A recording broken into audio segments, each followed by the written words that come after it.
واجب أن المسلم يسأل الله أن يبلغه رمضان وأن يعينه على صيامه وقيامه والعمل فيه، لأنه فرصة في حياة المسلم. من صام رمضان إيمانا واحتسابا غفر له ما تقدم من ذنبه، فهو فرصة في حياة المسلم قد لا يعود عليه مرة ثانية.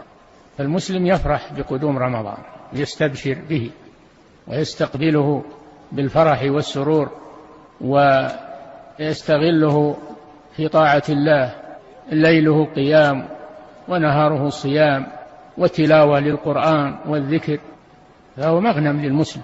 أما الذين إذا أقبل رمضان يعدون البرامج الفاسدة والملهية والمسلسلات الخزعبلات والمسابقات ليشغلوا المسلمين، فهؤلاء جند الشيطان جندهم لهذا. فعلى المسلم أن يحذر من هؤلاء ويحذر منهم.